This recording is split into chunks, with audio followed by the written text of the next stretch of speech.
مولاي صل وسلم دائما أبدا على حبيبك خير الخلق كلهم. يا أيها الذين آمنوا لا تقدموا بين يدي الله ورسوله واتقوا الله إن الله سميع عليم.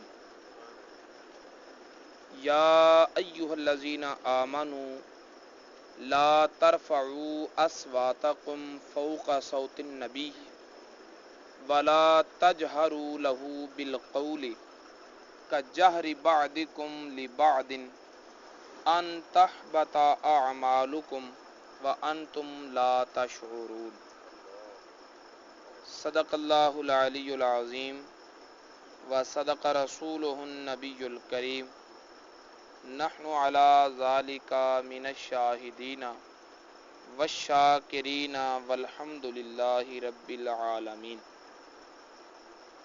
قال الله تبارك وتعالى في القرآن المجيد والفرقان الحميد في شان حبيب الرحمن الرحيم. إن الله وملائكته يصلون على النبي يا أيها الذين آمنوا صلوا عليه وسلموا تسليما. الصلاة والسلام عليك يا سيدي يا رسول الله وعلى آلك وأصحابك يا حبيب الله. الصلاة والسلام عليك يا سيدي يا رسول الله وعلى آلك وأصحابك يا محبوب رب العالمين. اللهم صل وسلم وبارك على سيدنا ومولانا محمد کریم الآباء والأمہات وعلى آلہ وأصحابہ وأولیاء أمته وعلماء ملته وأمته أجمعین عدد کرمک یا کریم یا کریم یا کریم یا کریم.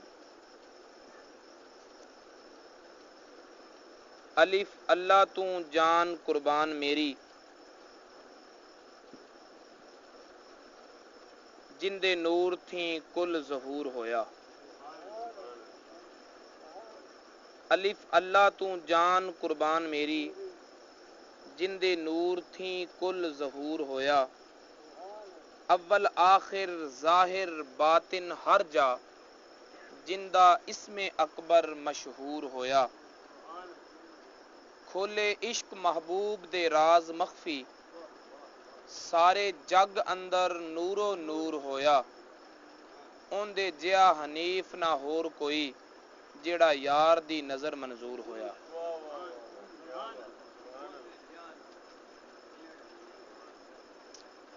الف اللہ چمبے دی بوٹی مرشد من میرے وچ لائی ہو.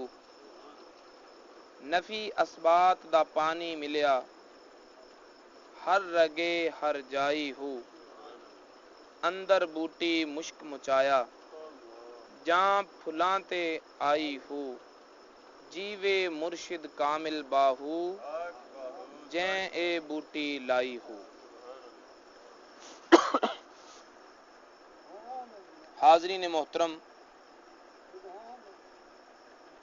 آج کا یہ 21واں ماہانہ درس قرآن سلطانی یوتھ وارڈ نمبر 10 حضرت سلطان بہو ٹرسٹ مانا والا کے زیر اہتمام منعقد ہے. اور آج کا یہ 21واں پروگرام باقاعدہ تسلسل کے ساتھ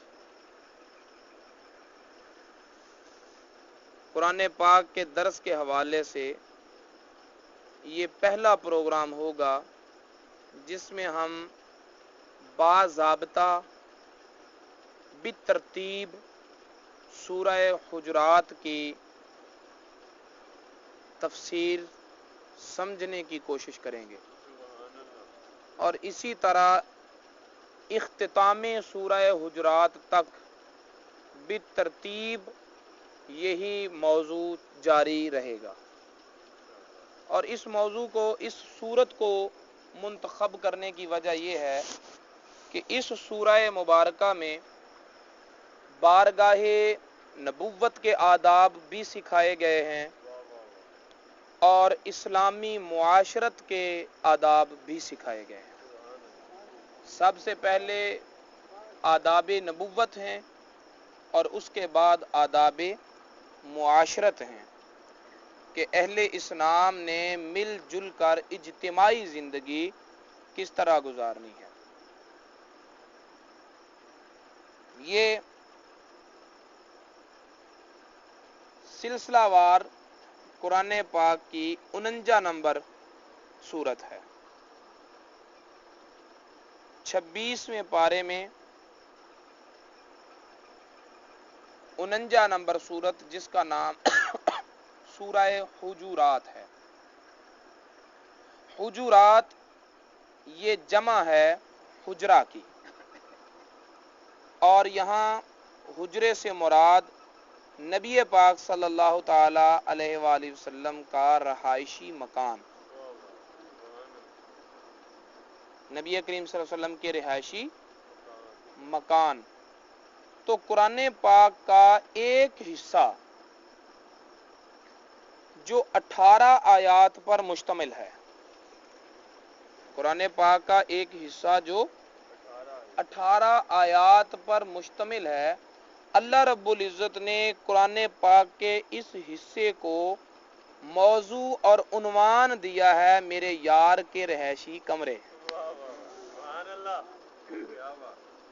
قرآن پاک کے حصے کا موضوع اور عنوان ہے محبوب کے رہائشی کمرے۔ سورہ حجرات مدنی ہے، یعنی ہجرت کے بعد نازل ہوئی۔ اللہ رب العزت ارشاد فرماتا ہے، یا ایھا الذین آمنو، اے ایمان والو، لا تقدموا بین یدی اللہ ورسولہ، اللہ اور اس کے رسول سے پیش قدمی نہ کیا کرو، اللہ اور اس کے رسول سے پیش قدمی نہ کیا کرو۔ واتقوا اللہ، اور اللہ سے ڈرو۔ ان اللہ سمیع علیم، بے شک اللہ سنتا جانتا ہے۔ ان آیات کے نزول کا سبب یہ ہے کہ عید الاضحیٰ کے موقع پر، عید الاضحیٰ کے موقع پر کسی صحابی نے نبی پاک صلی اللہ تعالی علیہ وسلم کے قربانی کا جانور ذبح کرنے سے پہلے اپنا قربانی کا جانور ذبح کر لیا۔ ایک سبب یہ بتایا جاتا ہے۔ دوسرا سبب جو روایتوں میں ذکر ہوتا ہے وہ یہ ہے کہ کچھ صحابہ کرام تھے جو رمضان المبارک سے ایک دن پہلے ہی روزہ رکھنا شروع کر دیتے تھے، یعنی نبی پاک صلی اللہ تعالی وسلم یکم رمضان کو روزہ رکھتے تو وہ 30 شعبان کو ہی روزے کا آغاز کر دیتے۔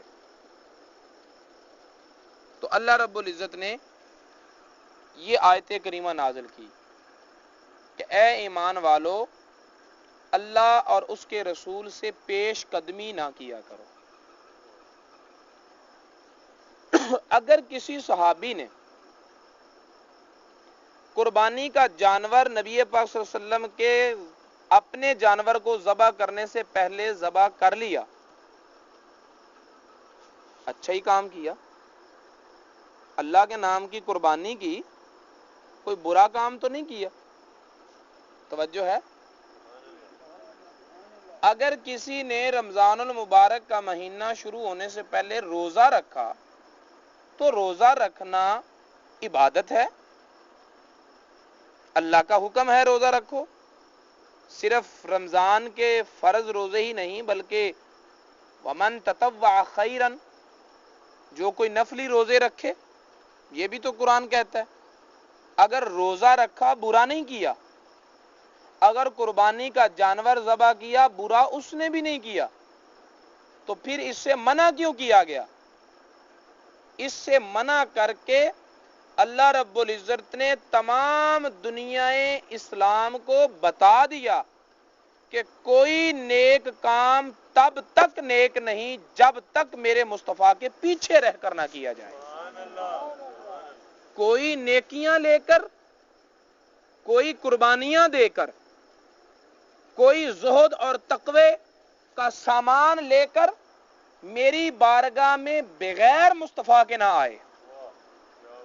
جب کوئی میری بارگاہ میں آئے تو تمہارا میری بارگاہ میں آنا اسی انداز میں مجھے اچھا لگتا ہے کہ آگے آگے میرا مصطفیٰ ہو اور پیچھے پیچھے تم ہو. جب تم میرے مصطفیٰ کریم صلی اللہ علیہ وسلم سے پیش قدمی کرو گے تو یاد رکھو، کوئی نمازی ہو، حاجی ہو، روزے دار ہو، کچھ بھی ہو، مجھے کوئی بھی اچھا نہیں لگتا جو میرے مصطفیٰ سے آگے نکلنے کی کوشش کرے. مجھے یہی اچھا لگتا ہے کہ آگے سب سے آگے میرا مصطفیٰ ہو، باقی جو بھی کوئی ہے وہ میرے محبوب کے پیچھے ہو. یا ایھا الذین آمنو، اے ایمان والو، لا تقدمو، نہ پیش قدمی کرو، نہ آگے بڑھو. اور قرآن کا یہ سکھایا ہوا سبق ہی تھا کہ جب صلح حدیبیہ کے موقع پر حضرت عثمان غنی نبی پاک صلی اللہ علیہ وسلم کے قاصد بن کر، پیغام لے کر، سفیر بن کر مشرکین مکہ کے پاس گئے، تو چونکہ حضرت عثمان غنی رضی اللہ تعالی عنہ کے سرداران قریش کے ساتھ تجارتی اور کاروباری تعلقات تھے، اس بنا پر انہوں نے کہا کہ اے ابن قحافہ، اے ابن عفان، تجھے موقع ہے کہ بیت اللہ شریف کے سارے دروازے تیرے لیے کھلے ہیں، تو طواف کر، حجر اسود کو بوسہ دے، نوافل پڑھ، مقام ابراہیمی پہ سجدے کر. لیکن حضرت عثمان غنی نے کہا کہ اے مشرکین مکہ، اے قریش کے سرداروں، کفر کے اصول اور ہیں، ایمان کے تقاضے کچھ اور ہیں. کافرانہ اور مشرکانہ طریق کچھ اور ہے اور مومنانہ طریقہ کچھ اور ہے. ہم نے جس نبی کا کلمہ پڑھا ہے اور جس وحدہ لا شریک پر ایمان لائے ہیں، اس وحدہ لا شریک نے ہمیں اپنے نبی کے آداب خود سکھائے ہیں. لہذا پہلے میرے مصطفیٰ طواف کعبہ کریں گے اور ان کے قدموں کے پیچھے پیچھے عثمان طواف کرے گا. جب تک میرے مصطفیٰ اس گھر کا طواف نہیں کرتے، یہ خدا کا گھر ہے تو رہے، یہ حجر اسود ہے تو رہے، یہ مقام ابراہیمی ہے تو رہے. ہمیں غرض نہ مسجد سے نہ کعبہ سے، ہمیں تو غرض محبوب کی اداؤں سے ہے. سبحان اللہ، نعرہ تکبیر، نعرہ رسالت، نعرہ حیدری. اب یہاں پر جو قابل توجہ بات ہے وہ یہ بھی ہے کہ اللہ رب العزت نے ارشاد فرمایا لا تقدمو بین یدی اللہ و رسولہ. فرمایا ایمان والو، اللہ سے آگے نہ بڑھو اور اس کے رسول سے آگے نہ بڑھو. اللہ رب العزت کا جسم نہیں، ہاتھ پاؤں وجود مجسمہ پیکر نہیں، وہ جہات مکان سے پاک ذات، ہر جگہ ہر آن اس کا وجود ایسا نہیں کہ جہاں تقدیم و تاخیر کا تصور ہو. میری بات سمجھ آ رہی ہے؟ وہ کوئی ایک مجسمہ نہیں کہ جس کے آگے بھی کچھ ہو جس کے پیچھے بھی کچھ ہو. وہاں تقدیم و تاخیر کے تصور ختم ہیں. وہ ہر آن ہر جگہ موجود ہے اور اس کا وجود انسانی عقل و خرد کی وسعت سے ماورا ہے. جب اس کے آگے پیچھے ہونے کا تصور ہی نہیں تو پھر کون ہے جو اللہ سے پیش قدمی کر سکتا ہو؟ جو اللہ سے پیش قدمی کر سکتا ہو. اور اگر شان نزول کو دیکھیں تو کب کسی نے اللہ سے پیش قدمی کی؟ کیسے کوئی کر سکتا ہے؟ اگر جانور ذبح کیا تو مصطفیٰ کریم صلی اللہ تعالی علیہ وسلم کے جانور کو ذبح کرنے سے پہلے کیا. اگر روزہ رکھا تو مصطفیٰ کریم صلی اللہ علیہ وسلم کے روزہ رکھنے سے پہلے روزہ رکھا. تو یہ پیش قدمی تو تھی مصطفیٰ سے، لیکن اللہ رب العزت نے فرمایا کہ ایمان والو اللہ سے پیش قدمی نہ کرو. اللہ سے پیش قدمی بعد میں کہا کہ اس کے رسول سے بھی پیش قدمی نہ کرو. پہلے اپنا ذکر کیا، پھر اپنے رسول کا ذکر کیا، اور ذکر کر کے بتا دیا کہ رسول کی پیش قدمی ہی اللہ کی پیش قدمی ہے. رسول سے پیش قدمی ہی اللہ سے پیش قدمی کرنا ہے. جیسے اللہ رب العزت نے فرمایا وَمَا رَمَيْتَ إِذْ رَمَيْتَ وَلَكِنَّ اللَّهَ رَمَا. اے محبوب جب تو نے مٹھی کنکر کی پھینکی تھی، ما رمیتا تو نے نہ پھینکی تھی، اذ رمیتا جب تو نے پھینکی تھی. جب تو نے پھینکی تھی تب تو نے نہ پھینکی تھی. اب یہ عجیب فلسفہ ہے. جب تو نے پھینکی تھی تب تو نے نہیں پھینکی تھی. ولیکن اللہ رما، بلکہ وہ تو اللہ نے پھینکی تھی. وہ تو اللہ نے پھینکی تھی. اسی طرح جب صحابہ اکرام نے نبی پاک صلی اللہ علیہ وسلم کے ہاتھ پر بیعت کی تو نبی پاک صلی اللہ علیہ وسلم نے سارے صحابہ کے ہاتھ پر اپنا ہاتھ رکھا. ٹھیک ہے؟ تو اللہ رب العزت نے فرمایا ید اللہ فوق ایدیہم، ان کے ہاتھوں پر اللہ کا ہاتھ ہے. حالانکہ اللہ ہاتھ سے پاک ہے، لیکن اللہ تعالیٰ نے فرمایا کہ ہاتھ مصطفیٰ کا ہے، اور اللہ تعالیٰ فرماتا ہے ید اللہ فوق ایدیہم، ان کے ہاتھوں پر خدا کا ہاتھ ہے. ان کے ہاتھوں پر خدا کا ہاتھ ہے. کہنے کا مطلب یہ ہے کہ میرے دوستو، اللہ رب العزت نے ایک اور مقام پر فرمایا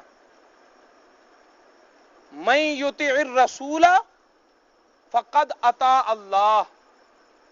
جس نے رسول کا حکم مانا اس نے اللہ کا حکم مانا. اس نے اللہ کا حکم مانا. تو ذاتیں اگرچہ دو ہیں کہ خدا ہے، مصطفیٰ ہے، وہ خالق یہ مخلوق، یہ عابد وہ معبود، یہ ساجد وہ مسجود، یہ وہ رازق یہ مرزوق.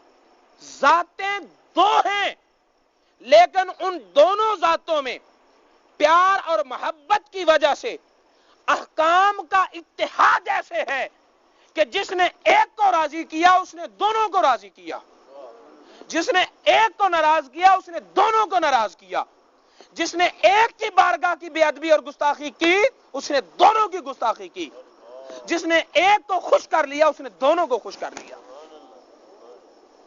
تو وہ پیش قدمی تو کی تھی ذات مصطفیٰ سے، لیکن رب تعالیٰ نے فرمایا کہ تم نے مصطفیٰ سے پیش قدمی کی ہے گویا کہ خدا سے پیش قدمی کی ہے، گویا کہ خدا سے پیش قدمی کی ہے۔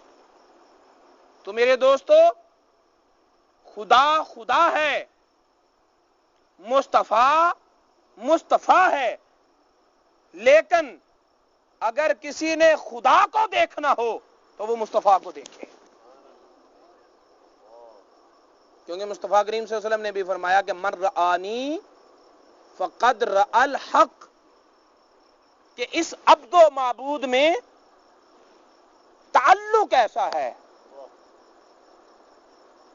ان کا آپس میں ریلیشن ایسا ہے کہ فرمایا ایک اور دو، پہلا اور دوسرا یہ دونوں جدا ہوتے ہی نہیں ہیں، احکام ایک ہیں۔ پھر فرمایا واتقوا اللہ، اور رسول کے معاملہ میں اللہ سے ڈرو، رسول کے معاملہ میں اللہ سے ڈرو۔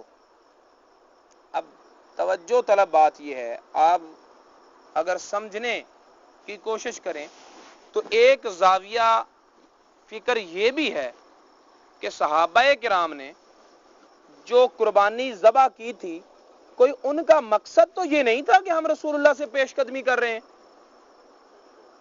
یہ تو اتفاق سے ہو گیا نا۔ اور اگر کسی نے روزے رکھے تھے تو وہ شوق عبادت سے ہو گیا، وہ کوئی رسول اللہ سے بڑھنا نہیں چاہتے تھے، وہ کوئی رسول اللہ صلی اللہ علیہ وسلم کو پیچھا نہیں دکھانا چاہتے تھے، وہ کوئی یہ کام کر رہے تھے تو گستاخی اور بے ادبی کی نیت اور تصور لے کر نہیں کر رہے تھے۔ اگر قربانی ذبح کی تو اتفاقاً کر بیٹھے، تصور، ارادہ اور نیت بے ادبی گستاخی کی نہیں ہے، لیکن صورتاً بے ادبی بنتی ہے، نیت بے ادبی کی نہیں ہے، صورتاً بے ادبی بنتی ہے۔ تو اللہ رب العزت نے یہ بھی پسند نہیں کیا کہ تمہاری نیت درست ہے تو درست رہے، یہ تمہارے باطن کا معاملہ ہے۔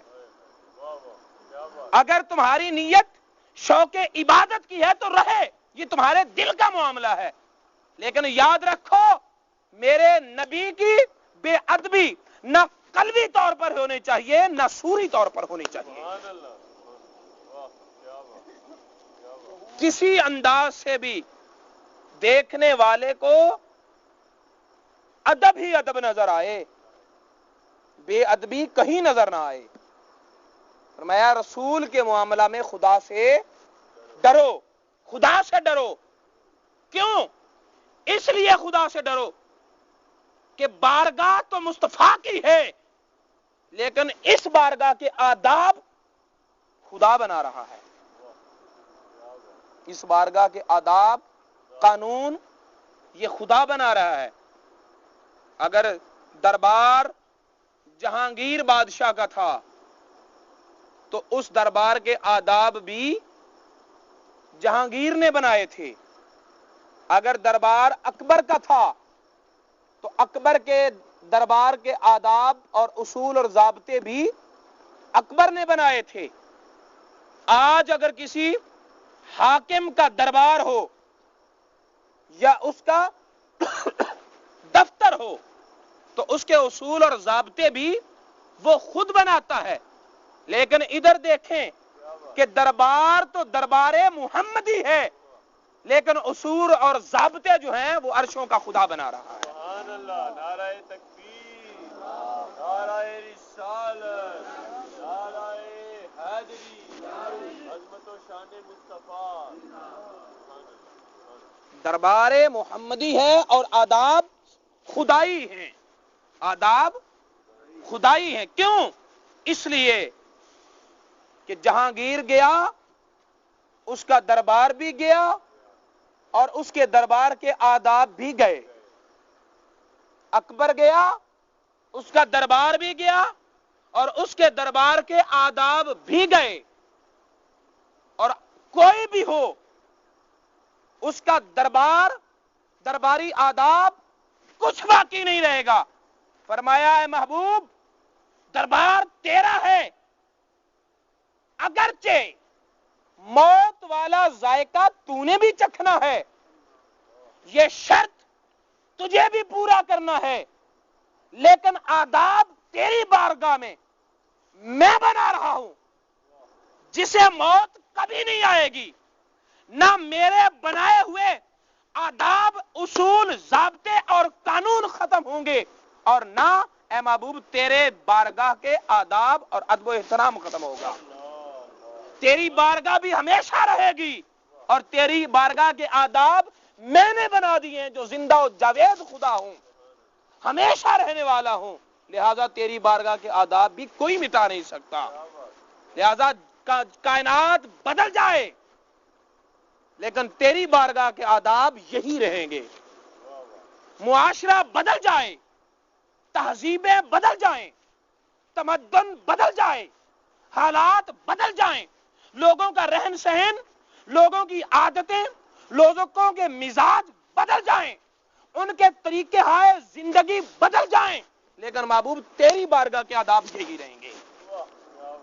تیری بارگاہ کے آداب تہذیبوں کے بدلنے سے، میں نے یہ ذکر کیوں کیا، تہذیبوں کے بدلنے سے، معاشروں کے بدلنے سے کلچر بدلتے ہیں، کلچر بدلتے ہیں۔ آپ نے دیکھا ہوگا کہ پہلے یہی پنجاب تھا کہ کسی کا سر دستار کے بغیر نہیں ہوتا تھا، سر پر صافہ باندھتے تھے، یہ پنجاب کی ایک روایت ہے۔ تہبند اور قمیض باندھتے تھے، تہبند باندھتے تھے، قمیض پہنتے تھے، لیکن آج شلوار قمیض ہو گیا، ٹھیک ہے، پھر آہستہ آہستہ اور چینجنگ آتی جائے گی۔ اسی طرح لہجے بدلتے ہیں، کسی لہجے میں کوئی بات کی جائے تو وہ ادب ہوتی ہے، اور وہی بات لہجہ بدل کر کی جائے تو گستاخی بن جاتی ہے۔ لہجے بدلتے ہیں، اور تہذیبوں اور وقت اور زمانوں کے بدلنے سے ایسا بھی ہوتا ہے کہ ایک لہجہ کسی تہذیب میں ادب ہوتا ہے، اور وہی لہجہ کسی دوسری تہذیب میں گستاخی ہوتا ہے۔ لہجے بدلتے ہیں، تہذیب بدلتی ہے، کلچر بدلتے ہیں، جملے بدلتے ہیں، الفاظ بدلتے ہیں، اور کبھی ادب کا کوئی معیار ہوتا ہے، کبھی ادب کا کوئی معیار ہوتا ہے۔ جیسے عرب میں یہ کسی کی عزت کا یہ معیار تھا کہ جب کوئی بڑا عزت والا ہوتا تو جو انتہائی احترام کرنے کے خواہش مند ہوتے وہ اس کے سامنے اپنی دستار اتار کر نیچے رکھ دیتے۔ یعنی اس وقت سارے ماحول میں سر کو ڈھانپنے کا رواج تھا، تہذیب یہ تھی، کلچر یہ تھا، اور جب کسی کی تعظیم کرنا ہوتی تو اپنے سر کو ننگا کر دیتے، اور سر کو ننگا کرنا یہ تعظیم پر دلالت کرتا۔ توجہ ہے؟ لیکن آج کا کلچر بدلا ہوا ہے، آج بالعموم لوگ ننگے سر رہتے ہیں، اور جب کسی عزت والی شخصیت کے سامنے جاتے ہیں تو سر پہ ٹوپی رکھ لیتے ہیں۔ اب ننگے سر پیش ہونا بے ادبی ہے، اور سر ڈھانپ کر جانا ادب ہے، جبکہ کبھی ایسا نہ تھا، کبھی یوں تھا کہ سر ڈھانپ کے رکھنا یہ تہذیب کا حصہ تھا، اور کسی کے سامنے سر ننگا کر دینا یہ اس کی تعظیم پہ دلالت کرتا تھا۔ یعنی تہذیب بدلی، کلچر بدلا، ٹھیک ہے، اور وہ روایت جو نبی پاک صلی اللہ تعالی وسلم نماز پڑھتے ہوئے آپ نے دستار اتار کر نیچے رکھ دی اور ننگے سر نماز پڑھی، وہ اسی لیے پڑھی کہ اس تہذیب میں تعظیم کا انتہائی پہلو یہ ہوتا تھا کہ کسی کے سامنے ننگے سر جائیں تو یہ تعظیم کا پہلو تھا۔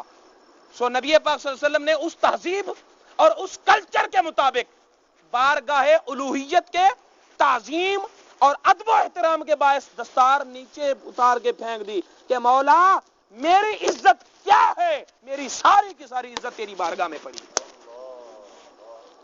لیکن آج کا کلچر یہ نہیں ہے، آج ننگے سر پیش ہونا بے ادبی ہے، اور سر ڈھانپ کر جانا یہ احترام، ادب اور تعظیم پر دلالت کرتا ہے۔ لہذا آج اگر ننگے سر نماز پڑھیں گے تو وہ تہذیب نہ ہوگی. وہاں پر یہ دیکھیں کہ عمومی سنت کیا ہے کہ دستار سر ڈھانپ کر نماز پڑھنا، اور وہ تو ایک تہذیب کے طور پر تعظیم کا حصہ تھا، ایک مخصوص حالات کے مطابق تھا. آج وہ حالات نہیں ہیں. تو کہنے کا مطلب یہ ہے کہ محبوب تہذیبیں بدلیں، کلچر بدلیں، لہجے بدلیں، زبانیں بدلیں، مزاج بدلیں، گفتگو کے انداز بدلیں، جو مرضی بدلتا رہے، لیکن محبوب تیری بارگاہ کے آداب وہی رہیں گے. تیری بارگاہ کے آداب وہی رہیں گے. نہ کوئی صورتاً گستاخی کر سکے، نہ کوئی نیتاً گستاخی کر سکے، بلکہ ہمیشہ یاد رکھو واتقوا اللہ، اللہ کے رسول کے معاملہ میں اللہ سے ڈرتے رہو. اور فرمایا ان اللہ سمیع علیم، بے شک اللہ سننے والا اور جاننے والا ہے. اللہ سننے والا، بولو، اللہ سننے والا اور جاننے والا ہے. اگر پیچھے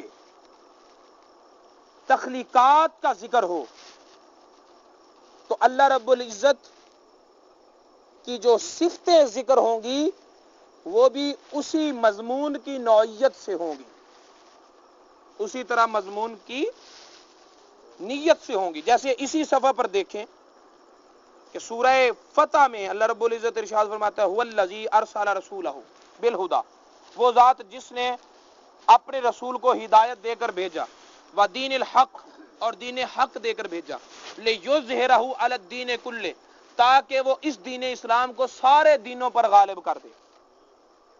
بات دین کی ہوئی، بات مصطفیٰ کی رسالت کی ہوئی، تو آخر میں اللہ تعالیٰ نے فرمایا وَکَفَى بِاللَّهِ شَہِیدًا، اللہ ہی گواہ کافی ہے. محبوب تیری رسالت پر کوئی اور گواہی نہیں دیتا تو نہ دے، میں ہی گواہ کافی ہوں. چونکہ رسالت کو گواہی کی ضرورت ہے. رسالت سے فیض لینے والا تب تک فیض نہیں لے سکتا جب تک گواہی نہ دے.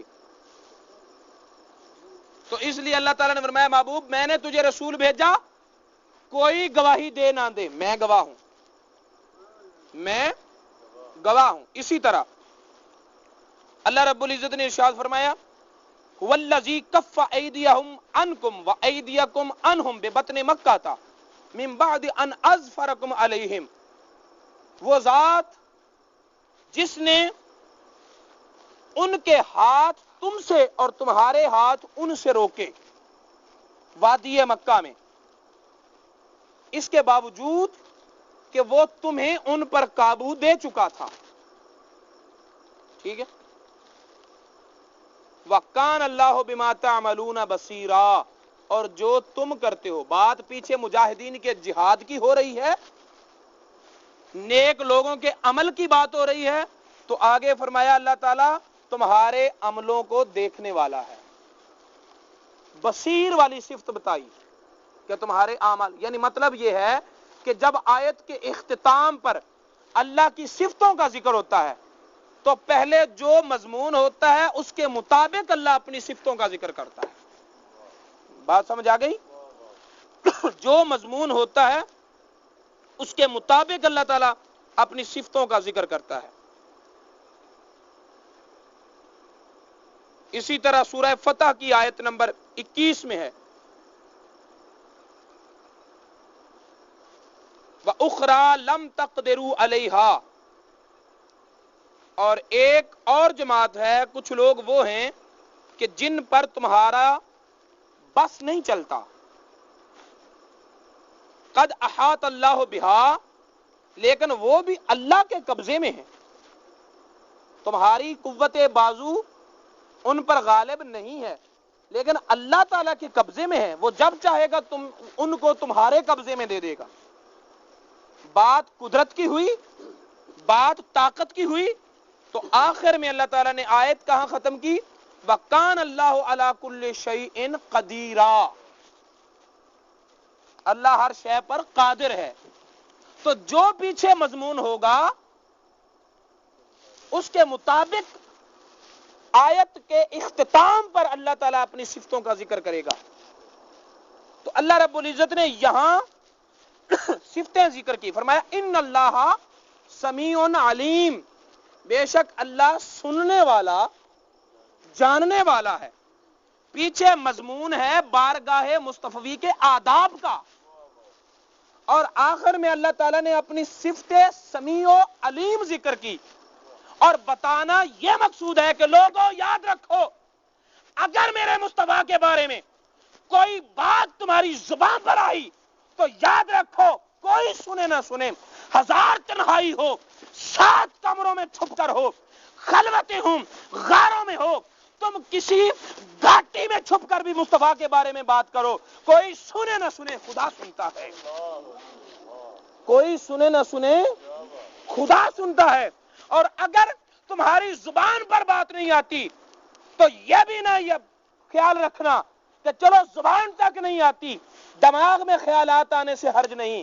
فرمایا یاد رکھو، زبان پر آئے گی تو خدا سننے والا ہے، اگر دل میں ایسا ویسا خیال آئے گا تو وہ دلوں کی باتیں جاننے والا ہے. دلوں کی باتیں وہ جاننے والا ہے. لہذا نہ تمہارے زبان پر مصطفیٰ کے بارے میں کوئی بات آئے، نہ تمہارے دل میں عظمت مصطفیٰ کے بارے میں کوئی شک آئے. اگر زبان پہ آیا تو وہ سننے والا ہے، اگر دل میں آیا تو وہ جاننے والا ہے. اور میرے دوستو، میں اس بات پر اپنی گفتگو کو ختم کر رہا ہوں کہ اللہ رب العزت نے مصطفیٰ کے نام پر مرنے والوں کو عزت کا اتنا تحفظ دیا، مصطفیٰ کے نام پر مرنے والوں کو عزت کا اتنا تحفظ دیا کہ ایک مقام پر فرمایا کہ لا تقولوا لمن يقتل فی سبیل اللہ اموات، جو اللہ کی راہ میں دین محمدی پر میرے مصطفیٰ کی عزت اور مصطفی دین اور مصطفیٰ کریم صلی اللہ علیہ وسلم کے نظام زندگی کی تحفظ میں اعلائے کلمت الحق کی خاطر جان دے دے، اسے مردہ نہ کہو. محمد عربی کے نام پر مرنے والوں کو مردہ نہ کہو. توجہ ہے تو ذرا پیار سے بولیں. مصطفیٰ کے نام پر مرنے والوں کو مردہ نہ کہو. ایک جگہ پر یہ کہا دوسرے پارے میں، پھر چوتھے پارے میں اللہ رب العزت نے پھر اس مضمون کو دہرایا. اور ایک گنجائش تھی کہ چلو زبان سے نہیں کہتے، دل میں ان کے موت کے خیالات اور ان کی زندگی کے شکوک و شبہات دل میں رکھے جا سکتے ہیں یا خیالات آ سکتے ہیں. تو اللہ تعالیٰ نے فرمایا لا تحسبن الذین قتلوا فی سبیل اللہ اموات. لوگوں جو اللہ کی راہ میں جان دے دیں، تمہارے دل و دماغ میں خیال بھی نہ آئے کہ وہ مردہ ہے. تمہارے دل و دماغ میں خیال بھی نہ آئے کہ وہ مردہ ہیں. یہ تو تحفظ ناموس شہداء ہے.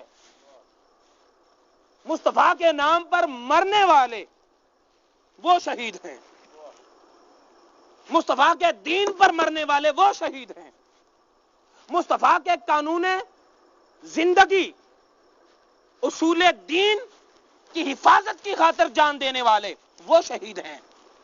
اللہ رب العزت نے ان کے متعلق فرمایا کہ میرے مصطفیٰ کے نام پر مرنے والے یہ امتی ہیں، ان کے متعلق تمہارے دلوں میں خیال آئے مجھے یہ بھی گوارا نہیں. مصطفیٰ کے نام پر مرنے والوں کے متعلق اگر دل میں خیال آئے وہ خدا کو گوارا نہیں، تو خود مصطفیٰ کے بارے میں کسی کے دل میں خیال آ جائے تو خدا کو یہ کیسے گوارا ہو سکتا ہے. لہذا فرمایا یاد رکھو، اگر تمہاری زبان پر کوئی ایسا کلمہ آیا تو میں سننے والا ہوں. اگر تمہارے دل میں مصطفیٰ کے بارے میں، مصطفیٰ کی عظمت کے بارے میں کوئی شک، خواہ وہ علم پر شک ہو، خواہ وہ عظمت پر شک ہو، خواہ مصطفیٰ کے حاضر و ناظر ہونے پر شک ہو، خواہ مصطفیٰ کے علوم غیبیہ پر شک ہو، خواہ مصطفیٰ کریم صلی اللہ علیہ وسلم کی نورانیت پر شک ہو، خواہ مصطفیٰ کریم صلی اللہ تعالی علیہ وسلم کے معراج کی رات رب کو اپنی سر کی آنکھوں سے دیکھنے پر شک ہو، میرے مصطفیٰ کی کسی عظمت پر کوئی شک کا خیال تمہارے دل میں آ گیا تو یاد رکھو میں دلوں کے راز جاننے والا ہوں، میں جانتا ہوں کہ تمہارے دلوں میں کیا آ رہا ہے کیا جا رہا ہے، لہذا واتقوا اللہ، مصطفیٰ کے بارے میں خدا سے ڈرو اور یاد رکھو کہ اللہ سننے والا جاننے والا ہے، لہذا نہ کچھ زبان پہ آنے دو، نہ ہی مصطفیٰ کے بارے میں شکوک و شبہات کو اپنے دل میں آنے دو، ٹھیک ہے؟